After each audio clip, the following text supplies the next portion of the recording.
ये बिश्नोई समाज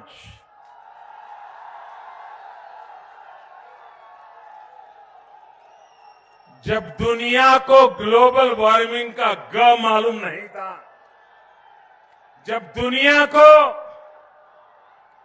पर्यावरण क्या होता है उसका प मालूम नहीं था, सदियों से ये मेरा वैष्णव समाज के लोगों ने पर्यावरण की रक्षा के लिए बलिदान दिए। हेलो दोस्तों, आप सभी का स्वागत है हमारे YouTube channel ultimate education centre पर। आज हम एक ऐतिहासिक घटना पर चर्चा करेंगे। वो घटना है खेजड़ली महोत्सव की घटना, जो जोधपुर रियासत में एक गांव है खेजड़ली, उसकी घटना के बारे में हम चर्चा करेंगे। उसके जो फैक्ट हैं उस पर भी हम चर्चा करेंगे। तो हम स्टार्ट करते हैं खेजड़ली महोत्सव के बारे में। खेजड़ली महोत्सव के बारे में चर्चा करने से पहले हम मारवाड़ रियासत का थोड़ा सा देख लेते हैं। मारवाड़ रियासत में एक शासक हुए थे जिनका नाम था जसवंत सिंह।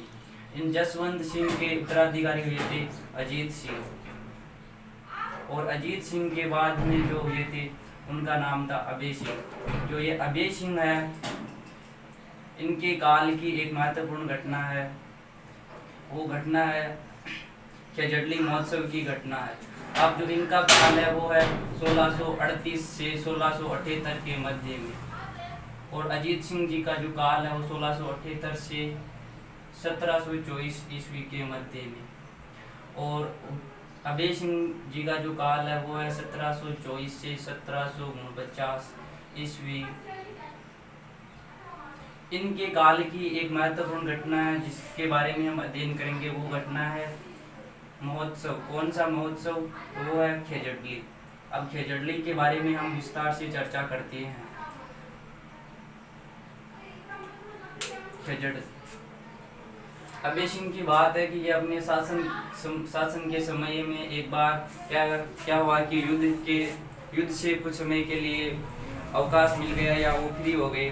तब उस समय उन्होंने अपने लिए एक महल बनवाने का प्लान निश्चय किया, और जब प्लान निश्चित किया महल बनवाने के लिए, तो महल के लिए एक तो इमारती लकड़ी और इसके साथ में कुछ बुक्स में लिखा हुआ है कि उन्होंने जो चूना था, चूना को पक्का करने के लिए भट्टी के लिए लकड़ी की आवश्यकता थी। तो उन्होंने अपने मंत्री, उस मंत्री का नाम है गिरधारी दास। उस मंत्री का नाम है गिरधारी दास भंडारकर। इस गिरधारी दास भंडारकर को बोला कि मतलब लकड़ी की व्यवस्था करने के लिए बोला गया। तो इस गिरधारी दास भंडारकर की जो नज़र थी वो नज़र थी इस गांव पे। किस गांव पे? खेजड़ली गांव पे। अब ये खेजड़ली ग्राम है कहाँ पे? तो ये है जोधपुर से 25 किलोमीटर दूर स्थित है। और इस ग्राम की मुख्य विशेषता ये है कि यहाँ पर बिश्नोई समाज के जो लोग हैं वो बहुतायत में रहते हैं। मतलब ये बहुसंख्यक है, और अदर जो है वो अल्पसंख्यक है। बिश्नोई समाज का एक प्रतिष्ठित परिवार हम बोल सकते हैं, वो है अमृता देवी बेनीवाल। अब ये अमृता देवी बेनीवाल है, यहीं से कहानी स्टार्ट होती है, और यही इस घटना की प्रमुख रूप से नायिका है। अब अमृता देवी जो ये बेनीवाल है, ये और इनका जो पति है, इनके पति का नाम है रामूजी खोड़।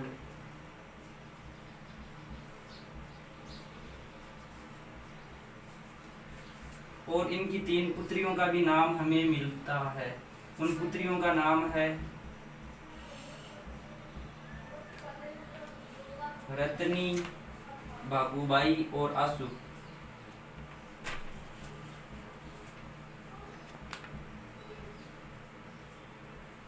ये इनकी 3 पुत्रियां हैं, इनका भी हमें उल्लेख मिलता है। अब गिरधारी दास भंडारकर क्या हुआ कि एक डेट हमें मिलती है, वो है अंग्रेजी कैलेंडर के अनुसार वो मिलती है हमें 21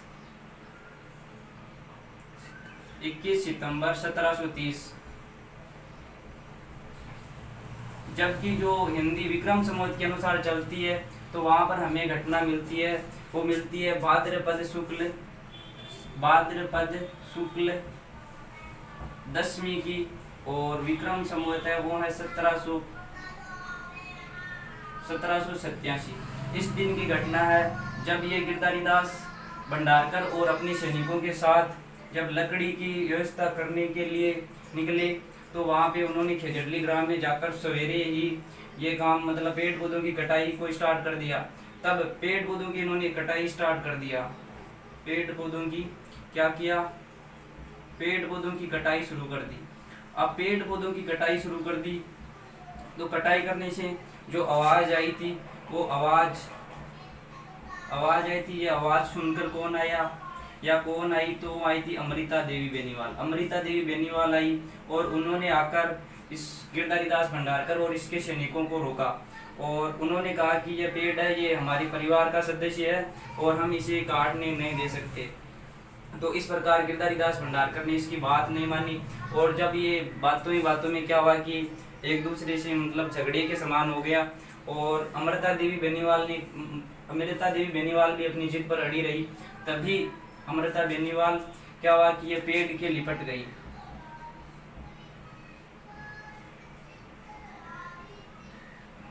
पेड़ के लिपट गई और पेड़ के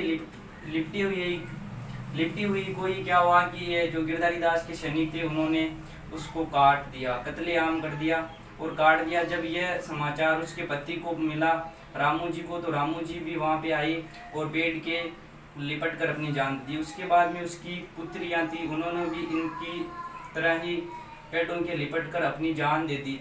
अब उसके बाद में जब ये घटना थी, ये घटना शीघ्र ही आसपास के गाँव में, जंगल में जिस प्रकार आग फैलती है उस प्रकार से फैली। अब गांव वालों ने क्या किया? तो उन्होंने इसकी बात का समर्थन किया और समर्थन प्राप्त किया। तो जो थे लगभग 84 गांव के थे, 84 गांव के 217 परिवारों के सदस्य वहां पर आए और वो पेड़ों के लिपट गए।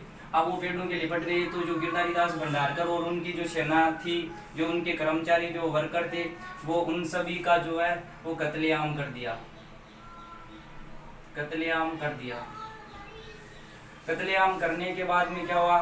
जो बाद में संख्या निकाली गई तो वो संख्या है वो है 363 और 363 में से जो पुरुष है वो पुरुष है 292 और जो महिलाएं हैं वो है 71 और इस प्रकार इनकी टोटल संख्या होती है वो होती है 363।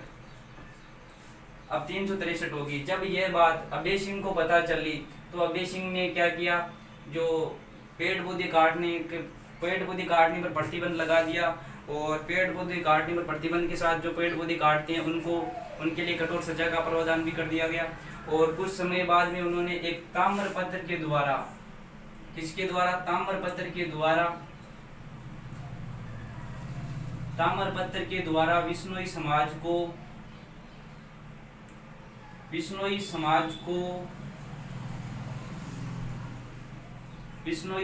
उन्होंने सम्मानित किया।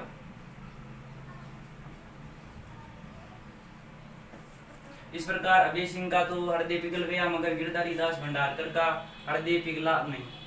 अब हम इस घटना के बाद में इस घटना का जो कनेक्शन है वो बिश्नोई संप्रदाय से है। मतलब जो अमृता देवी बेनीवाल थी, उनके जो माइंड में, जो दिमाग में इस प्रकार की धारणा जो पेड़ पौधे और पर्यावरण के प्रति थी, वो कहाँ से विकसित हुई, कब हुई, कैसे हुई, इसके बारे में हम जानने के लिए हमें बिश्नोई संप्रदाय पर हमें चर्चा करनी होगी। जो बिश्नोई संप्रदाय है, अब बिश्नोई संप्रदाय के जो संस्थापक है उनका नाम है जाम्बोजी।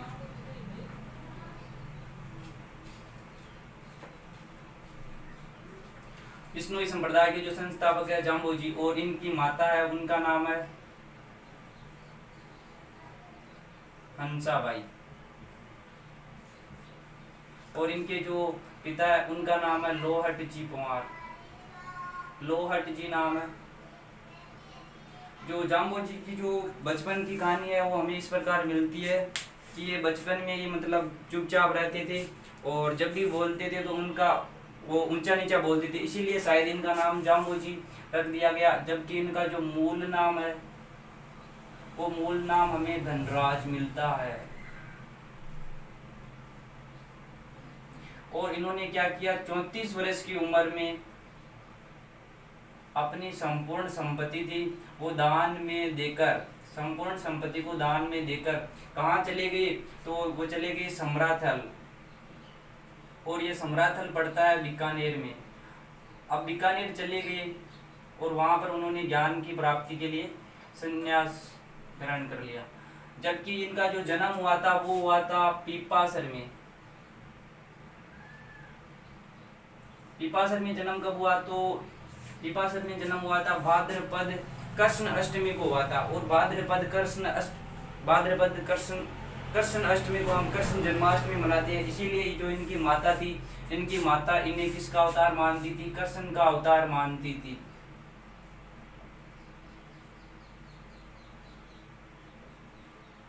कृष्ण का अवतार मानती थी। अब जो जाम्बोजी ने जो विष्णु संप्रदाय की स्थापना की थी वो यहीं पर समराथल में की थी। और इस विष्णु संप्रदाय के लिए उन्होंने 20+9 नियमों का जो संकलन किया था, इसीलिए इसे विष्णु संप्रदाय कहा जाता है।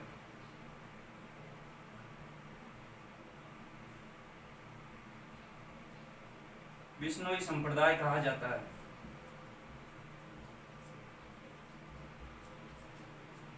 के जो ग्रंथ है उनके बारे में भी हम चर्चा कर लेते हैं। तो उनका एक ग्रंथ है जंब संहिता,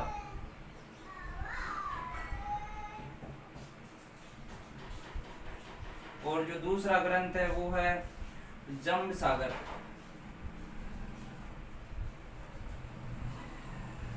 और जो तीसरा ग्रंथ है वो है विष्णु धर्म प्रकाश।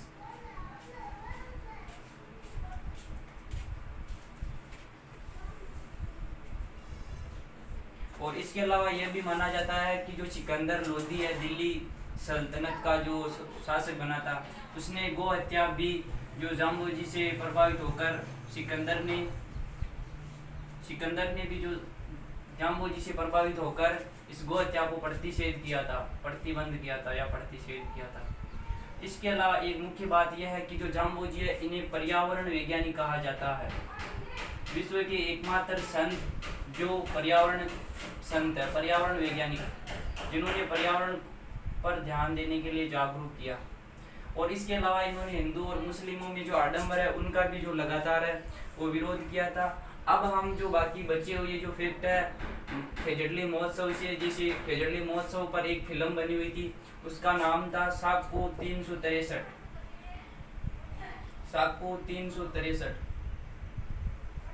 इसके अलावा ना जो ये जो कांड हुआ था खेजड़ली कांड, इस कांड की जो स्मृति है उस सम्मान का नाम है अमृता देवी पुरस्कार। ये पुरस्कार है, ये सामाजिक और वानिकी क्षेत्र से संबंधित है। सामाजिक और वानिकी क्षेत्र से संबंधित है। जो यह पुरस्कार है सर्वप्रथम दिया गया था 1994 में गंगाराम को।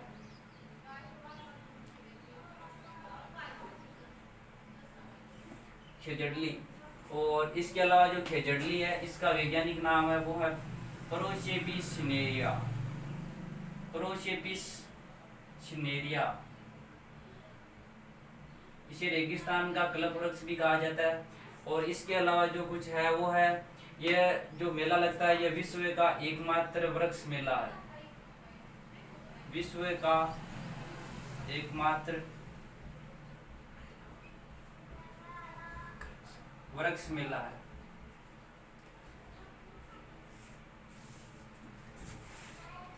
आप सभी का धन्यवाद वीडियो को देखने के लिए।